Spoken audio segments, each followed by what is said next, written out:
savez, aujourd'hui, on va parler de confiance. Quand j'ai commencé à préparer cette prédication-là, tout de suite, la photo de ma vieille maman est arrivée. Il faut que je vous raconte. Ma mère, c'était une raconteuse, ma défunte maman. Elle racontait des histoires, toutes nos histoires de famille devenaient un peu des contes. Puis, comme on dit au Québec, à beurre à large un petit peu. Fait que des fois, toutes les histoires qu'on vivait en famille, quand elle les racontait devant la parenté, c'était comme... Des fois, j'avais l'impression que je ne me reconnaissais même pas, alors que j'étais un acteur principal. Et nous, si on lui disait, ben maman, il me semble que ben là, on avait le droit. Oh, ben là, tu sais, OK. Fait que là, à un moment donné, on avait pris, c'est ton spectacle, taisons-nous. Par contre, la famille, eux autres, étaient un petit peu moins enclins. Fait que des fois, il y avait les sourcils en accent circonflexe. Puis là, dans ce temps-là, on nous lâchait la phrase, il n'y a pas à dire, la confiance règne ici. Donc, quand j'ai pensé au terme confiance, j'ai eu un sourire. J'ai pensé à ma vieille maman. Mais je me suis dit, enlevons l'ironie et enlevons la blague et restons avec que la confiance règne ici. Et mon but ce matin, c'est une déclaration, c'est une proclamation. Dans ce lieu-là, dans sa saison qui commence bientôt, je nous souhaite de réinitialiser notre confiance et on va en parler ce matin. Donc, qu'est-ce qu'on va parler? On va parler de la confiance, de la foi. C'est quoi le lien entre la confiance et la foi? Est-ce que l'œuf ou la poule, qui vient avant l'autre? Est-ce que ça vient ensemble? On va parler de Dieu et aussi de mes mots de tête parce que souvent, tout ça, ce n'est pas parfaitement aligné. Donc, on va commencer par parler de la foi. Ici, on va mettre une affiche bientôt, puis ça va être marqué « Communauté de foi ». On aime ça, le mot « foi ». La foi, c'est ce qui nous décrit. Mais si on fouille un petit peu plus, c'est moins clair qu'on pense. Derrière la foi, il y a plein de bagages. Il y a plein de points de vue, puis avec chaque bagage, des fois, il y a des limites qui peuvent nous amener dans des constructions où la confiance va s'effriter à un moment donné. J'en ai choisi 3. Je vais vous parler de 3 points de vue de la foi et qu'est-ce que ça peut sous-tendre. Le premier, je vous ai parlé la dernière fois du doute habité. C'est-à-dire que je n'ai pas toutes les réponses, mais il y a quelqu'un derrière ça. Et le verset que j'ai choisi pour vous, c'est 1 Roi 9. Alors, j'ai mis des petits points parce que je mets que le texte le plus important. Donc, c'est comme une coupure, une espèce de courte pointe. Alors, il entrait dans sa caverne, il passa la nuit, et voici la parole de l'Éternel lui fut adressée en ces mots. « Que fais-tu ici, Élie? » Il répondit, « J'ai déployé tout mon zèle pour l'Éternel, le Dieu des armées, car les enfants d'Israël abandonnent ton alliance. » L'Éternel dit, « Sors. Tiens-toi sur la montagne devant l'Éternel. » Et voici, l'Éternel passa. Devant l'Éternel, il y eut un vent. Après, il y a eu un tremblement de terre. Après, il y a eu du feu. Mais l'Éternel, il n'était pas dans tout ça. Après le feu, j'ai choisi une traduction qui disait le mot qui me semble le plus proche de l'original. Le silence d'une brise légère. Après tout ça, il y a eu le silence d'une brise légère. Dans certaines traductions, on dit le murmure, mais dans d'autres traductions, on dit le silence. Et voici la voix lui fit entendre ces paroles. « Que fais-tu ici, Élie? » Il y répondit, « J'ai déployé mon zèle en l'Éternel, le Dieu des armées, blablabla, comme on a vu au départ. Je suis resté seul et il cherche à m'ôter la vie. » L'Éternel lui dit, « Va, prends ton chemin. » Si on fait un tour de ce texte-là, ça me ressemble. C'est l'histoire d'un gars qui fait le chialeux, qui est dans sa grotte, puis qui pense qu'il est tout seul qui fait la bonne affaire. Ça t'arrive-tu des fois que tu penses que tu es ton propre super-héros? Ah, ils sont tous pas bons. Moi, je suis impliqué. Eux autres, Fait qu'il est dans sa caverne, il chiale. Puis là, ben, Dieu est compatissant, même quand on n'est pas à sa hauteur, puis il vient le rencontrer. Puis qu'est-ce qui se passe? Il se passe plein de manifestations, puis après un silence. Puis je ne sais pas, moi, si j'aurais vu une montagne déchirée devant vous, il me semble que ça m'aurait sorti de ma grotte. Lui, qu'est-ce qu'il dit après? Oh, la même affaire, la même cassette qu'au début. C'est tout des pas bons, je suis resté le seul bon. Mais Dieu lui dit, reprends ton chemin. Ici, on parle du silence. C'est la foi, pas de boum, pas de bang, pas de part. Ça arrive-tu des fois dans ta vie qu'il n'y a pas ça? Il n'y a pas le boum, le bang, le part. Dieu n'était pas dans le tremblement de terre, Dieu n'était pas dans le feu, Dieu était dans le silence. Je fais tout de suite une mise en garde. Ça ne veut pas dire que la foi exclut ça. Il y a toute une partie de l'Église que si ça fait du bruit, ce n'est pas de Dieu. Ce n'est pas de ça que je parle. C'est pas de ça que je parle. Il faut faire attention quand on lit la Bible, de ne pas en faire toujours des listes fermées quand il n'y en a pas. Vous savez, les gens qui nous citent Acte 2, 42, ils persévéraient dans l'enseignement de la parole des prophètes, la fraction du pain. Il y a 4 affaires. Si ce n'est pas ces 4 affaires-là, ce n'est pas de Dieu. Non, non, il n'y a pas d'éducation chrétienne dans la liste, mais c'est de Dieu. Il faut faire attention quand on lit la Bible de ne pas l'inclure dans une espèce d'aquarium dans lequel tout le monde devient le poisson rouge forcé. Donc, il n'est pas question de dire, il ne peut pas avoir de boum, il ne peut pas avoir... Mais, dans la vie, vous le savez très bien, il y a des moments où tu es poigné dans ta grotte, il n'y a pas de boum, il n'y a pas de bang, il n'y a pas de wow. Qu'est-ce qu'on fait dans ce temps-là? La vraie question, c'est dans les moments tes moments les plus difficiles, dans ces moments-là où on est tout seul, comment tu vis son silence? Est-ce que tu es capable de juste être dans sa présence et que sa présence te dise « reprends ton chemin » ? Ou si tu as besoin de quelque chose que tu attends désespérément pour te remettre en route. La première angle de la foi, c'est la foi qui cherche l'extraordinaire, mais qui a des fois de la misère avec son silence, puis avec notre propre silence. Le deuxième point, c'est cadeau et piège. Le cadeau et le piège, ça, c'est ce qu'on appelle la théologie de la prédestination. C'est basé sur Éphésiens 1,4, entre autres. En lui, Dieu nous a élus avant la fondation du monde. Et c'est très bien. Si c'est comme ça que tu comprends les Écritures, c'est merveilleux. Je n'ai pas aucun souci avec ça. Donc, il y a des gens, dans leur conception des Écritures, ils ont été choisis avant leur naissance, puis il y en a qui n'ont pas été choisis. Donc, si tu n'as pas été fin, le Père Noël ne t'a pas choisi. J'exagère un peu, mais c'est ça. Derrière ça, il peut y avoir une recherche de Dieu sincère, une compréhension des Écritures, que je respecte entièrement, même si je fais quelques blagues. Mais derrière ça, des fois, il arrive quelque chose d'autre. Parce qu'en fait, ça touche un besoin humain, le besoin d'être reconnu. Avant, j'étais personne. Maintenant, dans le portefeuille de Dieu, il y a ma photo. Je suis son fils préféré. Ça, c'est cool. Ça, je me sens adopté. Je suis un enfant adopté. Mais avec ça, si on ne fait pas attention, il vient un autre problème, le jugement. Le jugement. Je vais vous donner un exemple. À un moment donné, j'étais impliqué dans une église. Puis un couple, c'était un couple de serviteurs, un pasteur et sa femme. Ils ont servi beaucoup dans l'église. Puis à un moment donné, comme on dit au Québec, le gars, il a pété sa coche, puis il est parti. Le terme poli, c'est déchristianisé. En réalité, il a fait une vie pas mal rock'n'roll, puis il est mort du sida. Et là, j'entendais les gens, la journée même des funérailles, « Ah ouais, mais il n'était pas sauvé. » Parce que s'il avait été sauvé, vous comprenez ce que je veux dire?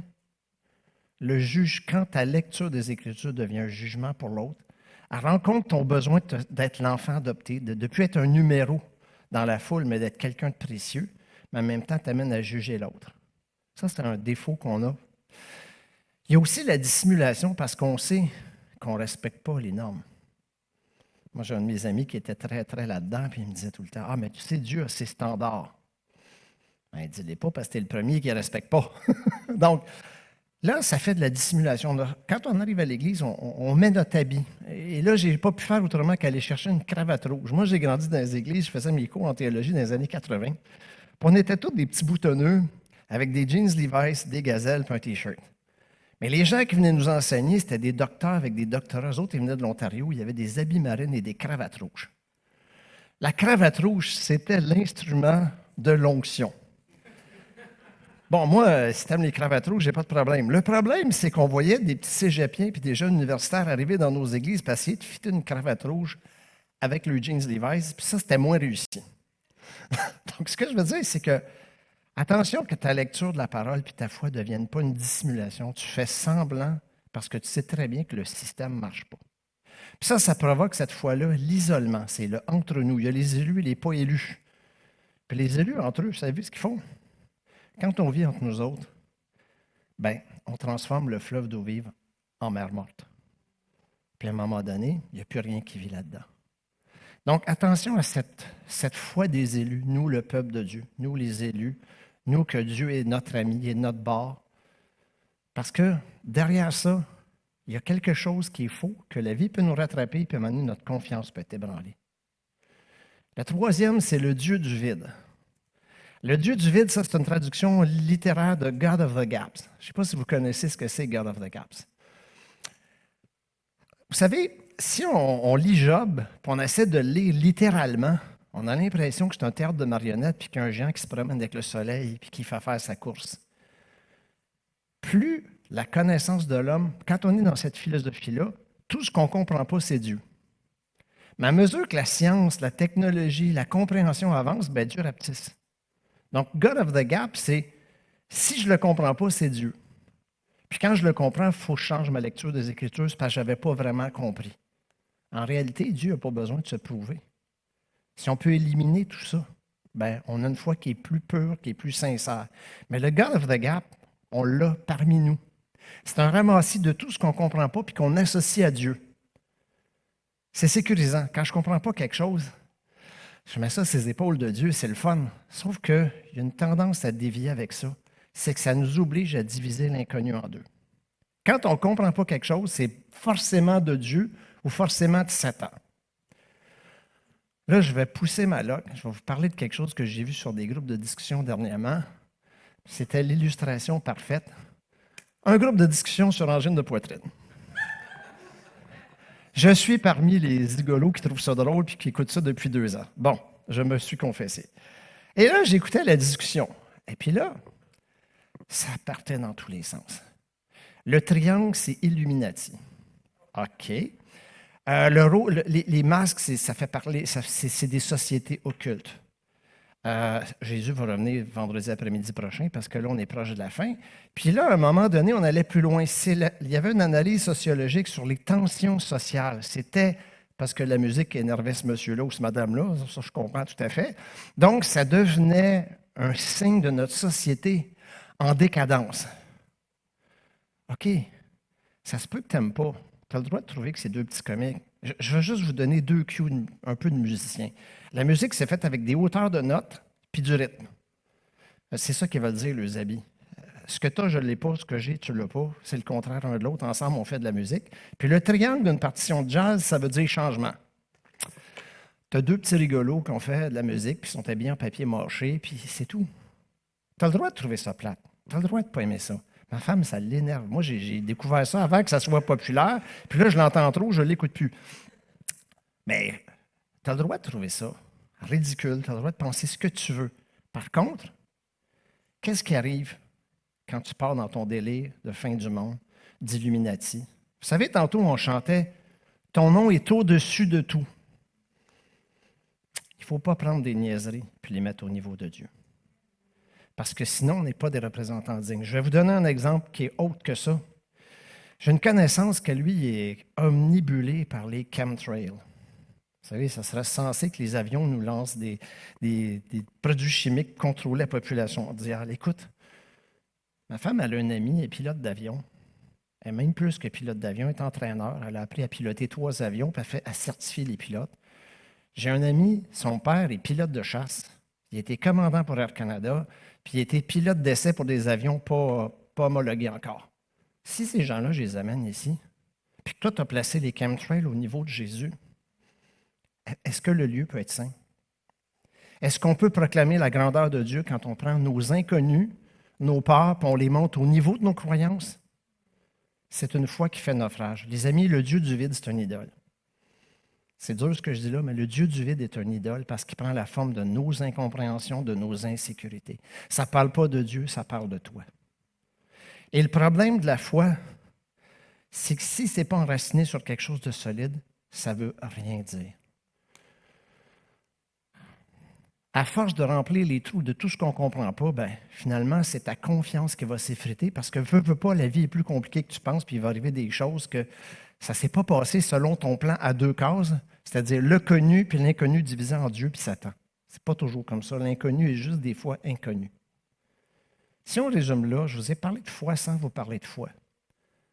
Dans le premier point de vue, je vous ai parlé que ta confiance est fragilisée par tes tensions internes.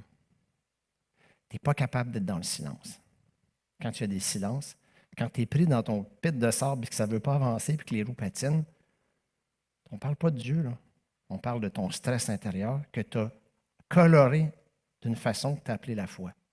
Dans le deuxième cas, on parle de ton besoin de reconnaissance. On parle que tu es passé de rien actionnaire de bien plus gros que Meta ou quoi que ce soit, tu es actionnaire de l'Église. Mais dans le fond, ça parle de ton besoin de reconnaissance, pas du Dieu qui t'a adopté.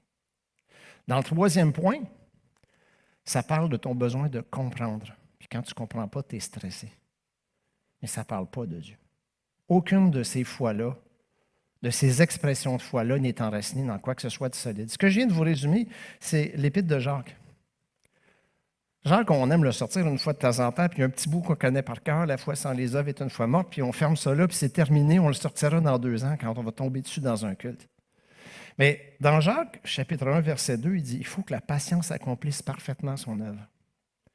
Il faut que ta foi soit enracinée dans quelque chose. Si ta foi n'est pas enracinée dans quelque chose, elle va dévier.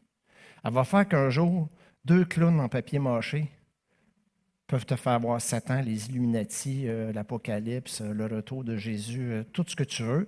Ils peuvent faire en sorte que les chemtrails t'empêchent d'être en paix. Parce que quoi? Ta foi n'est pas enracinée. La foi a besoin d'être enracinée. Et c'est de là qu'on va parler aujourd'hui, les racines de la foi. Puis je vais commencer avec une anecdote. C'est une expérience que j'ai vécue fin du printemps. Il y a une dame qui m'appelle, qui essaie de me rejoindre sur WhatsApp, que je ne connais pas. Elle ne vit pas en Amérique, là, c'est correct, personne ne la connaît. Puis elle me dit, j'ai vu ce que tu fais, tes capsules sexologiques, j'aimerais ça que tu me formes. Je n'ai même pas répondu. Je n'ai même pas l'équivalent de 2 mineurs complétés. Moi, je suis un plombier, je ne suis pas un architecte, là, je peux vous aider un peu, mais 3-4 rencontres, souvent, je vous réfère vers un professionnel parce que j'ai passé tous mes outils. Fait que je ne peux pas former quelqu'un. Je ne réponds pas. Mais reviens. Non, j'aimerais vraiment ça, il faut que je prenne du temps avec toi. Puis là, il commence à avoir une petite voix qui dit, tu devrais donner suite. Qu'est-ce que tu veux que je fasse? Qu'est-ce que tu veux que je fasse? Fait que là, j'ai dit, écoute, j'ai prié là-dessus. Je ne suis vraiment pas compétent pour ça. Je peux te référer à des universités qui donnent des cours à distance. Fait, non, je ne veux pas quelque chose de certifié. Je veux quelqu'un qui est chrétien. Puis... OK, je dis, garde, ce qu'on va faire, on va se donner un rendez-vous. Tu vas me parler de tes cas. Puis dans chacun des cas, je vais te dire mon point de vue chrétien, point de vue sexologique. Fait qu'elle m'appelle, on a pris un bon 3 heures ensemble, j'ai regardé son site web, ce qu'elle faisait. Tel cas, le monsieur vit ça, la dame vit ça, dans l'enfance, on vit ça, le couple, le dynamique de couple, les problèmes d'intimité sexuelle. Tout, il raconte tout, la perte de désir, tout, on passe tout. Je donne à chaque fois mon point de vue. Bon, ben là, ça fait 2-3 heures qu'on est ensemble, j'ai un autre rendez-vous. Elle dit, non, il faut vraiment que je te reparle encore 1 heure. OK, je vais dîner, je vais prendre mon rendez-vous, je la rappelle. Qu'est-ce qu'elle me dit? Je ne t'ai pas parlé de mes clients, je t'ai parlé de moi puis mon mari. Mon mari a vécu ça, j'ai vécu ça, je suis là. Mon mari vient de prendre une église, j'ai le goût de laisser mon mari, j'ai le goût de lâcher le ministère. Je suis épuisé, ma confiance est tarie. OK, donc c'est un test que tu me passais. Un peu. J'ai donné une dernière chance à Dieu en me disant, mets quelqu'un sur mon chemin parce que ma confiance s'affaiblit. Et là, on a pu prier ensemble, j'ai des nouvelles d'elle, puis il y a des bonnes nouvelles, c'est que ça va bien, qu'ils prennent du temps ensemble. Puis... Merci Seigneur. David, voyant Saül en marche pour attenter à sa vie, se tint au désert de Ziph, dans la forêt. Ce fut alors que Jonathan, fils de Saül, se leva et alla vers David dans la forêt. Il fortifia sa confiance en Dieu. Des fois, ça m'arrive d'être presque arrogant. Je trouve que le texte est mal écrit. Qui suis-je pour dire que la Bible est mal écrite? Mais c'est bien comme ça. C'est qui fortifie la confiance de qui? C'est-tu si clair que ça? La confiance, c'est quoi? C'est-tu quelque chose qui vient de l'extérieur ou de l'intérieur? C'est-tu l'œuf ou la poule? C'est-tu David qui a fortifié sa confiance en Dieu ou c'est son ami Jonathan qui a fortifié la confiance de David? Ou est-ce que c'est juste un déclencheur? Comment ça se passe, la confiance? Merci Seigneur, j'ai pu être un Jonathan dans cette expérience-là. Puis c'est merveilleux, mais je ne sais pas quel rôle j'ai eu. Est-ce que j'ai été un déclencheur? Est-ce que Dieu s'est servi de moi? Oui, mais à quel point? Mais il y a une chose que je sais. On ne fera pas le débat de l'œuf ou la poule aujourd'hui, de qu'est-ce qui enclenche la confiance. Est-ce que c'est un déclencheur extérieur ou est-ce que ça vient de moi? Mais il y a une chose que je peux vous dire, c'est qu'en regardant ce texte-là, la confiance, ça vient dans un certain environnement, dans un dernier système, et c'est ça que je veux vous parler ce matin. On va parler du chantier de la confiance. Comment réinitialiser notre confiance? Comment revenir des gens qui ont une confiance débordante? La première chose, c'est, à la lumière du texte que je viens de vous montrer, c'est que la confiance, elle vient dans un environnement.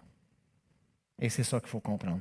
Et cet environnement-là, souvent, les déclencheurs pour des changements, ça vient justement dans des saisons de changement. C'est des moments où ça va pas comme... Tu n'as pas le contrôle. Dans ce moment-là, il faut se rappeler une chose. Dans la pleine sécurité, le confort peut se développer, mais pas la confiance. Je la relis. Dans la pleine sécurité, la confiance, le confort peut se développer, mais pas la confiance. David était dans un moment difficile, et c'est un moment dans lequel c'est comme la dame que j'ai parlé, une transition. On est dans une phase de transition. Les phases de transition sont des beaux moments. Vous savez une chose qu'on dit en sexo, les querelles de couple ont un pouvoir de faire deux choses, soit de séparer l'intimité, soit de créer de l'intimité. Mais c'est un temps de changement. Et il en est de même de notre âme. Les moments de changement sont des moments que Dieu peut utiliser pour réinitialiser notre confiance ou qu'on peut décider qu'on prend le volant puis qu'on tire la prise. Les temps de changement sont des moments à ne pas négliger. Il y a une atmosphère particulière aussi, souvent, quand la confiance revient au premier plan, c'est qu'il y a un contraste entre les circonstances, les motivations et les inspirations intérieures. Qu'est-ce que voulait faire David? David, il veut accomplir la prophétie qu'il a reçue. Puis la prophétie qu'il a reçue, il veut la faire d'une certaine façon en respectant l'ordre que Dieu établit. Je ne toucherai pas à loin de l'Éternel, mais je sais que la royauté, le futur de la royauté passe par moi. Il veut faire ça. Il y a comme un ski qui part à gauche, un ski qui part à droite, puis il y a l'arbre en face. Ces moments-là, c'est des moments où ces tensions intérieures-là nous rappellent à Dieu. Puis il y a des déclencheurs de confiance. Et c'est important d'avoir des Jonathan dans ta vie. Parce que les Jonathan vont faire la différence. Il y a beaucoup de décisions qu'on va prendre dans notre vie que c'est juste la conséquence l'une de l'autre, mais il y a certaines décisions qui sont des grands embranchements, qui vont faire la différence pour des mois, des années, pour le reste de ta vie. Et c'est très important d'avoir des Jonathan sur nos routes. Donc, on va parler des dimensions de la confiance un peu ce matin parce que c'est ça le projet. Pourquoi j'amène ça? Bien, je l'ai sur mon cœur, mais vous savez, on rentre dans une saison où il y en a des changements. Là. Comment on l'aborde? Comment on va aborder les changements qui s'en viennent juste pour le hub? Est-ce qu'on a cette confiance débordante? Vous savez, moi, je m'occupe des 55 ans et plus. Je vous ai entendu dire, ah oui, mais vous savez, ici, là, ça a toujours grandi, rapetisser. Y a-t-il une cartomancienne qui a écrit votre futur? C'était de même dans le passé. Est-ce que ça m'intéresse? Non. Est-ce que quelqu'un du passé va définir notre futur? Est-ce qu'on peut avoir cette confiance en Dieu?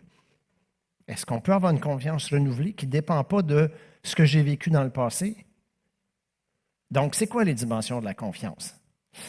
La confiance, le mot est d'origine latine. Ça vient du latin et ça veut dire confidère. Confidère, c'est deux mots ensemble. Con qui veut dire avec. Quand on dit concomitant, c'est deux choses qui arrivent ensemble. Donc, con, c'est avec. Fidère, c'est fier. Être fier avec. Partager avec. Porter quelque chose de précieux avec. C'est ça l'origine du mot. Il faut porter quelque chose de précieux en se fiant sur la bienveillance des personnes avec qui on le porte. Est-ce que la personne bienveillante est exempte de problèmes, de défaillances? Non. Mais parce qu'on s'accorde sur ce qui est précieux ensemble, on va le porter ensemble. Donc, deux personnes qui boitent une à gauche, une à droite, ne sont vraiment pas parfaites, mais ils peuvent porter ensemble quelque chose de précieux. Si on fait une étude approfondie de l'origine du mot, la fidélité, la foi sont vraiment la racine du mot confiance. On ne peut pas séparer ça, c'est l'origine du mot. Donc, qu'est-ce qu'on vient d'apprendre? Il n'y a pas de confiance sans précieux. S'il n'y a rien de précieux, il n'y a pas de confiance à établir. Tu es dans une situation où, je ne sais pas, j'en invente une. Tiens, mon genre, qui est en train de faire des achats de compagnie, puis on parle ensemble. Puis je vois ses craintes, puis des fois, j'ai le goût de dire, mais Fred, ça fait 20 fois qu'on en parle. Mais qu'est-ce qui est précieux là-dedans? Ma relation avec mon gendre. Si ma relation avec mon gendre est précieuse, ce que je veux porter avec lui, c'est cette relation-là. Ça serait une très bonne décision qu'il le fasse dans les 30 prochains jours, je suis bien d'accord. Mais si ça se fait dans 60 jours, puis que j'ai conservé le précieux, j'ai mis les bases pour la confiance dans notre vie. Alors, si on parle de confiance, on parle de précieux, les deux sont indissociables. C'est quoi qui est précieux? Tu vis un moment de changement, tu vis un moment difficile, tu vis une tension où tu es juste pris dans quelque chose qui n'est pas plaisant, identifie ce qui est précieux là-dedans. Si on est deux à identifier le même précieux, on va être capable d'avoir confiance un en l'autre. Donc, qu'est-ce que ça veut dire? Ça veut dire découvrir le précieux, avoir connu des déserts, puis rencontrer des Jonathan. C'est pas compliqué, hein? Tout ça, il y a une façon de le faire. Ça commence par un bon inventaire. Il n'y a pas de confiance sans précieux, puis il n'y a pas de développement de confiance sans avoir fait un inventaire avant de se mettre en route. L'ange de l'Éternel lui apparut et lui dit, « Éternel, l'Éternel est avec toi, vaillant héros. » Gédéon lui dit, « Oh, mon Seigneur, si l'Éternel est avec nous, pourquoi toutes ces choses nous sont-elles arrivées? Maintenant, l'Éternel nous abandonne. » L'Éternel se tourna vers lui et dit, « Va avec cette force que tu as. » Beaucoup de choses dans ce texte-là. On est habitué à la dernière partie, « Va avec cette force que tu as », et c'est le point central que je veux amener, l'inventaire de ce que tu as. Pourquoi c'est important l'inventaire de ce que tu as? Parce que la foi se développe dans la marche. Et si tu ne mets pas à disposition ce que Dieu t'a donné, si tu es inconscient de ce que Dieu t'a donné, ça ne peut pas fonctionner. Donc, Dieu, il va multiplier les pains et les poissons, mais il ne part pas de zéro. Là-dedans, il y a quelque chose, par exemple, qui est intéressant. Si vous regardez, là, j'ai mis en jaune et en vert. Au début, on a encore quelqu'un qui me ressemble, qui a de la misère à comprendre ce qu'il faut faire. Puis il s'acharne un petit peu, puis Gédéon qui dit à Dieu, « Tu sais, quand je frappe avec mes poings sur la muraille, elle ne bouge pas beaucoup, c'est plus mes jointures qui se déforment que le mur qui bouge. Viens m'aider en quelque part. » Mais si vous regardez le début du texte, c'est l'ange de l'Éternel qui parle à Gédéon. Puis là, à un moment donné, comme dans l'autre texte, il est juste en train de regarder ce qui ne va pas. Il est en mode chiolage, comme on dit. Mais dès qu'il a compris l'enseignement, c'est plus l'ange de l'Éternel, c'est Dieu lui-même qui parle. Ah, tu comprends? Là, tu es tout seul avec ton problème. Ah, moi, je l'ai lu que Jean, c'est la parole de Dieu. Je lis la parole de Dieu, mais est-ce que je discerne la présence de Dieu dans la parole de Dieu? C'est quand je commence à lever les yeux du problème, puis à chercher sa volonté, le messager, parce qu'un ange, c'est un messager, le messager devient Dieu. Parce que j'ai rentré dans sa présence. Et là, malgré tout ce qui manque, moi, Gédéon, je trouve que c'est comme un Acadien. Les Acadiens, après la déportation, pour montrer qu'ils existaient à la fête nationale, ils font encore ça, ils sortent avec des chaudrons puis ils font du bruit. C'est des tapeux de chaudrons, là. Il y a une muraille à défaire. Mais malgré tout ça, Dieu a dit, concentre tes idées, sors du problème, concentre tes idées, regarde ce que tu as à ta disposition, mets-toi en marche et je vais multiplier. C'est en marchant que ta confiance va grandir, une fois que tu auras fait l'inventaire de ce que tu as à mettre à ma disposition. Le problème, nous, la confiance, c'est que c'est difficile à construire comme ça théoriquement, et c'est pour ça qu'on a tant de versions de la foi qui sont un petit peu théoriques et qui ne touchent pas à terre souvent. C'est que nous, on va à Dieu les poches vides. Comment je vous explique ça? Tout le monde dans lequel on vit, on comprend qu'il a été créé par Dieu. Mais moi, comment je perçois le monde alentour de moi? Avec mes 5 sens. J'ai juste ça. J'ai juste ça. J'ai juste le toucher, l'odorat, tout ça. Puis je suis pris, comme dans mon premier texte, il n'y a pas toujours de boum, de bang, puis de part. Fait que je fais confiance les poches vides. Il n'y a rien qui peut me faire goûter, sentir, toucher Dieu avec mes sens conventionnels. Je ne dis pas que ça ne peut pas arriver, mais attendez-vous pas à ça demain matin, ça se peut que vous attendiez longtemps. Donc, je ne dis pas que l'extraordinaire ne peut pas arriver, mais ce n'est pas une façon, ce n'est pas un guide quotidien dans ta vie. C'est ça que je veux dire. Donc, on est obligé de faire confiance les poches vides, parce que nos 5 sens restent avides quand on veut s'approcher de Dieu.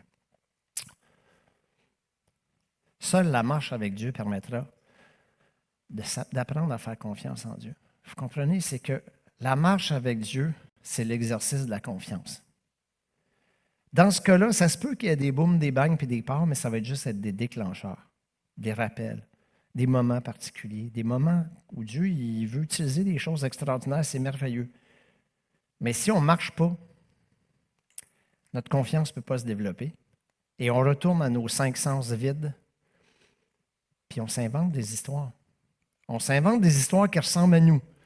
Donc, c'est soit Satan qui est partout dans ce que je ne connais pas, c'est moi qui porte ma cravate rouge, même si ça ne me va pas. Et on a toutes sortes de mécanismes pour mettre une espèce de conception de Dieu dans notre vie qui n'est pas basée sur notre marche avec lui.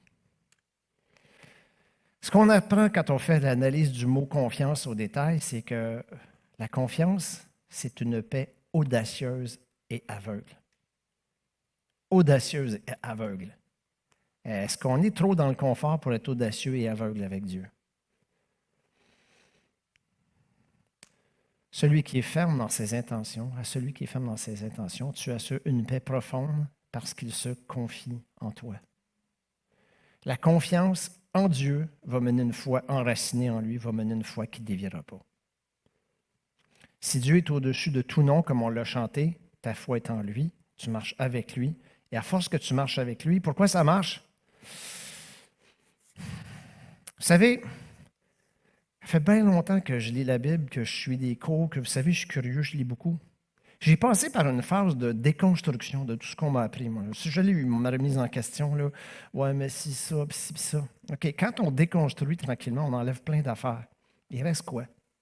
Qu'est-ce qui reste à la fin? Ce qui reste à la fin, c'est les expériences que je ne peux pas nier où Dieu était là. Donc, il y a des moments où sa parole dit directement dans le texte ou par un autre m'a donné une direction et je l'ai vu. Et puisque je l'ai vu une fois, 2 fois, 3 fois, 4 fois, 5 fois, on ne peut pas sortir ça. Ce n'est pas possible de le sortir de moi. Parce que ma marche a enraciné ma foi en lui. Dernièrement, j'étais invité chez des voisins, puis ça fait quelques années, mais je ne compte pas ma vie à tout le monde. Puis, ils voulaient savoir c'était quoi que c'était entendu parler du divorce. Puis à un moment donné, une des dames est chrétienne, elle me dit, mais ta foi t'a sûrement aidé. As-tu pensé à ça? Si tu n'avais pas eu Dieu, je fais, je peux pas raisonner comme ça. Je ne peux pas enlever une moitié de moi pour te dire comment j'aurais réagi. Ça fait partie de moi. J'ai marché avec Dieu, je ne peux pas l'enlever. Donc, la marche nous amène des expériences, et ces expériences-là enracinent notre foi en ce qui est précieux, lui et sa volonté. Celui qui construit sa vie, celui qui construit sa confiance, il vit en paix même dans les déserts. Dieu ne va pas enlever tes déserts.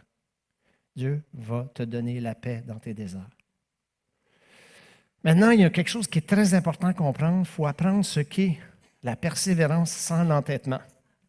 Tu sais, vous lisez dans la Bible les roseaux. Un roseau, c'est ça, là. C'est nos fouettes qu'on a là, qui résistent à la neige l'hiver, qui toutes tombent, eux autres, ils sont encore là au printemps. Ils ne sont pas forts, ils sont encore là. Est-ce qu'il faut apprendre la persévérance, la marche, sans l'entêtement? Parce que sinon, on est des robots, on n'est pas confiants, on est des machines. Isaac sema dans ce pays et il recueillit cette année le centuple, car l'Éternel le bénit. Aussi, les Philistins lui portèrent envie. Tous les puits qu'avaient creusés les serviteurs, son père du temps d'Abraham, les Philistins les comblèrent et les remplirent de poussière. Isaac creusa de nouveau les puits qu'on avait creusés du temps d'Abraham. Il leur donna les mêmes noms que son père leur avait donnés. Les bergers de Guédar querellèrent les bergers d'Isaac en disant « L'eau est à nous. » Ses serviteurs creusèrent un autre puits au sujet duquel ils cherchaient aussi une querelle. Ce puits il s'appelait Sitna. Il se transporta de là et creusa un autre puits pour lequel on ne lui cherchait pas de querelle. C'est quelque chose d'important si on va avoir confiance puis pas être des machines, parce que sinon on a une confiance mécanique, elle va s'user. Vous savez, dans la Bible, tous les puits ont des sens symboliques. Il y a toujours, si vous regardez le nom, il y a toujours quelque chose, il y a toujours une histoire. On va regarder ça un peu ensemble. Sitna, présentement, c'est de là qu'on a construit le mot Satan. Sitna, originalement, ça veut dire accuser, agir en adversaire, s'opposer. Voyez-vous, dans l'opposition, quand ça devient continu, à un moment donné, les Hébreux cherchaient, là, c'est parce que le mot Satan est arrivé plus tard. Fait que là, on va puiser dans Sitna, ah oui, Sitna, c'est Satan. Voyez-vous?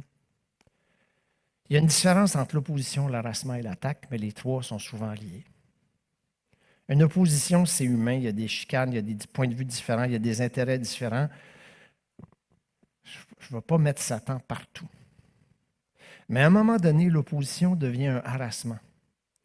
C'est-à-dire qu'il n'y a plus rien qui rentre, il n'y a plus rien qui sort, tu es complètement submergé par ça. Puis ça, c'est une porte pour l'ennemi, puis dans la porte de l'ennemi, il y a l'attaque. Et c'est ce qui est arrivé à notre ami. Lui, il a fait la démarche contraire de Gédéon. Lui, là, il en avait des ressources. Il avait son équipe, son père a eu des équipes, ils en ont des pelles. Le Loutec n'est pas loin, on va leur creuser les puits. Lui, il est parti de son inventaire personnel, mais il s'est rendu compte à un moment donné que l'inventaire personnel ne suffirait pas parce que l'opposition est devenue un harassement, puis que l'harassement est devenu une attaque, puis l'attaque est devenue spirituelle. Donc, voyez-vous l'équilibre entre les deux? Gédéon, lui, il part de rien, puis Dieu dit, regarde qu'est-ce que tu as, puis pars de ce que tu as. Mais dans les deux cas, Dieu veut changer ton regard. Dans le premier cas, ce qu'il dit, c'est, tu as peu, mais arrête de regarder à ce que tu veux que je fasse. Regarde à ce que tu as, mets-toi en route avec ce que tu as, compte que je vais être là pour multiplier. Aie confiance, mets ta confiance en moi. Dans l'autre cas, il fait ta confiance en tes moyens, mais avec tes moyens, quand tu vas de l'attaque, quand tu t'en vas vers le harassement et l'attaque, à un moment donné, tu n'auras plus de paix. Puis ta confiance va être ébranlée. Donc, voyez-vous qu'il y a un équilibre entre. Dans les deux cas, il y a un focus, il y a un regard à changer de place. Dans les deux cas, il y a un focus à faire sur les bonnes choses, mais il y a une adaptation à faire avec les moyens que j'ai. Les puits dans l'Ancien Testament, ce sont des lieux de rencontre. Évidemment, on est dans une terre assez désertique, donc le puits devient très important. Les gens se rencontrent là, ça t'appartient, c'est à ta famille. C'est important l'image de dire, c'est dans tes milieux arides que tu peux creuser de quoi pour que ça soit un lieu de rencontre pour ta famille, pour tes proches avec Dieu. Si c'était toujours beau, que tout irait toujours bien, puis ton gazon était vert, peigné au petit peigne, peut-être que tu fermerais des occasions pour creuser des puits, que les autres viennent s'abreuver à toi. Donc, on apprend ça dans les puits aussi. Les puits, c'est des lieux où je peux faire sortir la vie pour ma propre vie, ma famille, puis celle des autres.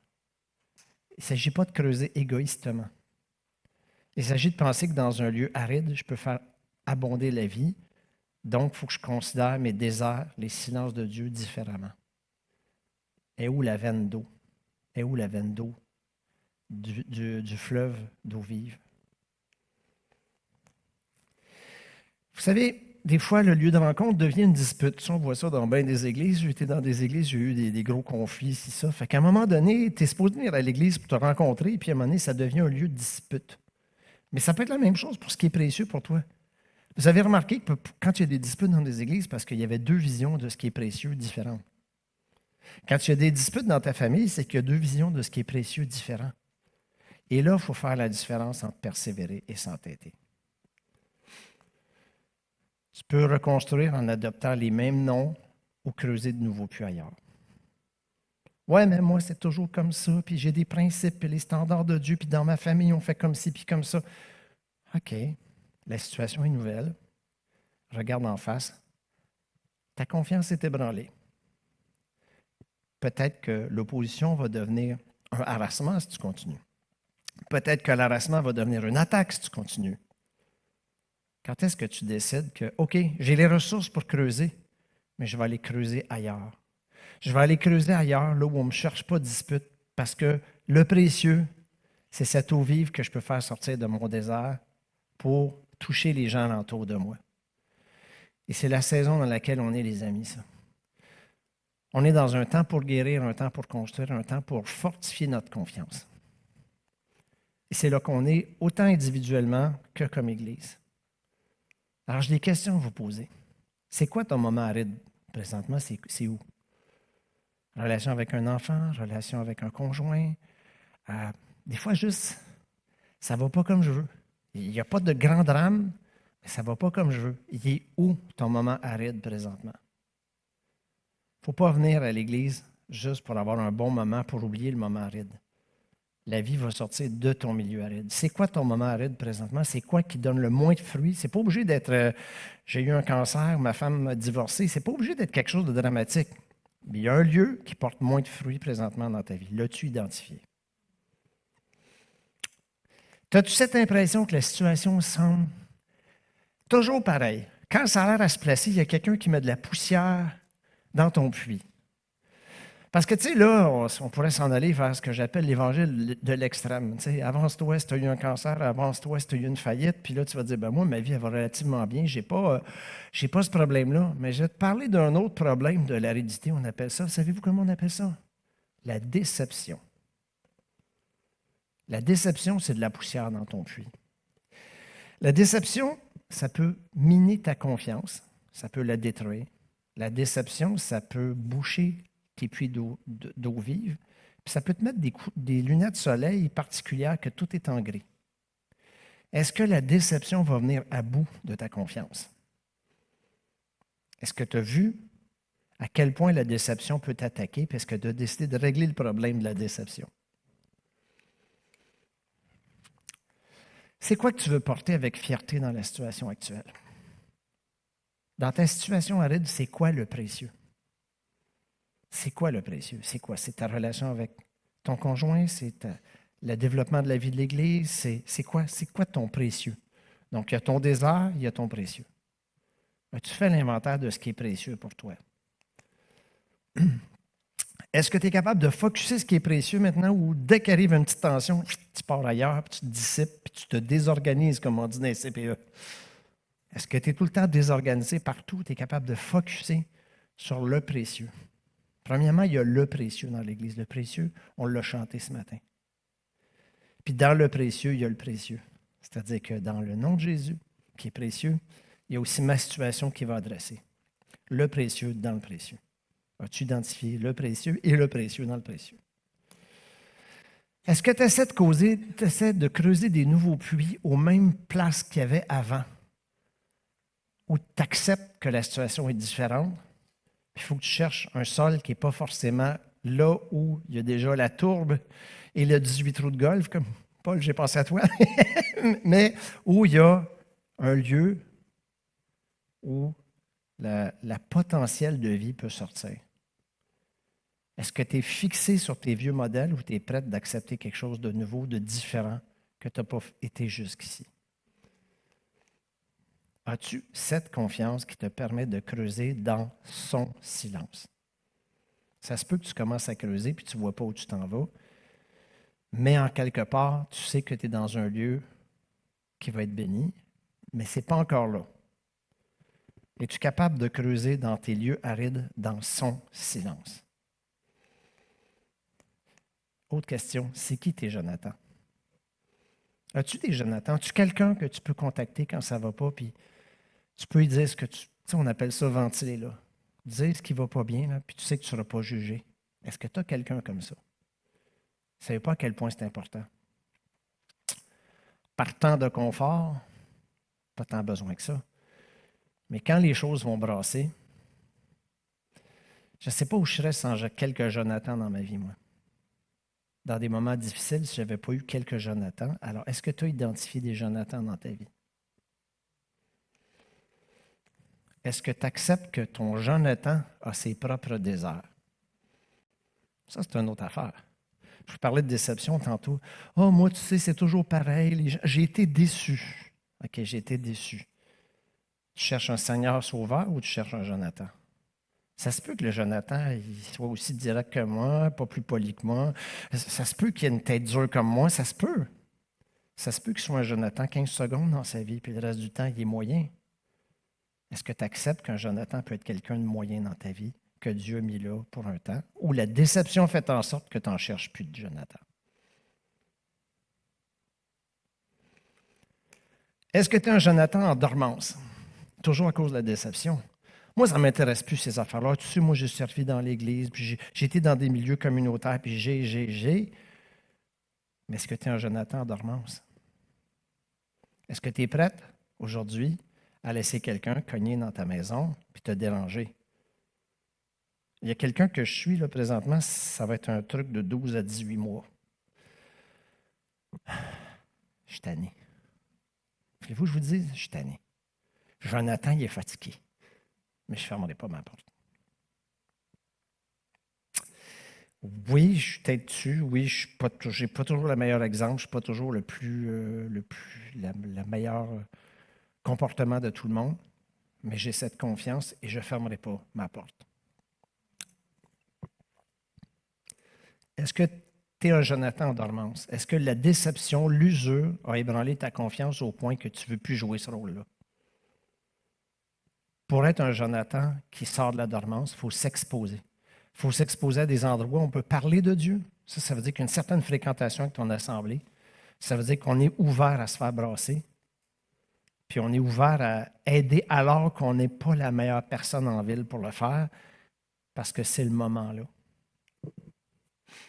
Mets ta confiance en l'Éternel de tout ton cœur. Ne te repose pas sur ta propre intelligence. Tiens compte de lui pour tout ce que tu entreprends et il te conduira sur le droit chemin. Vous savez quoi? Confiance, marche, chemin, ça va ensemble. La foi sans le chemin, c'est ce que Jacques dit, c'est une foi morte. Elle ne sert à rien. C'est une foi pour vous distraire le dimanche matin en essayant qu'un conférencier va être meilleur que l'autre, mais ça ne change rien dans ta vie s'il n'y a pas de marche. La confiance va venir dans ta marche. Fait que c'est pas compliqué, hein? C'est pas compliqué la confiance, c'est Dieu est au-dessus de tout nom. Je ne laisserai pas les chemtrails ou je ne laisserai pas l'angine de poitrine me déranger, c'est des détails. Ton nom est au-dessus de tout nom. J'ai confiance en toi, je marche avec toi. J'accepte que tu me brasses, j'accepte d'être un mauvais Jonathan, mais d'être un Jonathan, parce que j'ai vu le passé, puis je pense que tu peux faire la même chose dans le futur. Je veux terminer avec ça ce matin.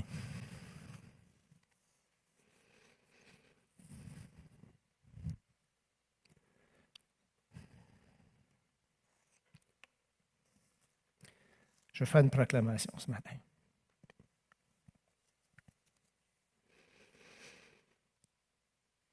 Toi qui es là ce matin, laisse ton usure, tes blessures de côté, tes déceptions de côté. Enlève les freins de la crainte. Permets à Dieu de te lever de ta chaise, de reprendre ta marche, d'aborder la prochaine saison de ta vie avec confiance. Regarde pas si ton GPS c'est marqué désert ou lac. Regarde si le GPS te mène au bon port. Alors, quelques situations que tu vis ce matin, que ce soit une situation plus extrême ou plus facile, ou que ce soit une belle saison dans ta vie. Moi, je vois depuis la COVID, tout le monde me dit « Oui, mais la COVID, ça va finir quand la COVID? » Je vois une régression de notre comportement individuel, moral et social. Il y a comme quelque chose, il y a des boulons qui sont dévissés, puis il y a une roue qui est partie. Et si ce n'est pas l'Église qui ramène les gens à la confiance, ça va être qui? Si ce n'est pas toi qui ramène tes enfants, tes petits-enfants, tes frères, tes sœurs à Dieu avec ta confiance, ça sera qui va le faire? Ce matin, je proclame que cet automne, ce lieu-là va être un lieu où on a confiance les uns aux autres, pas parce qu'on est super bon, parce qu'on a identifié le précieux ensemble.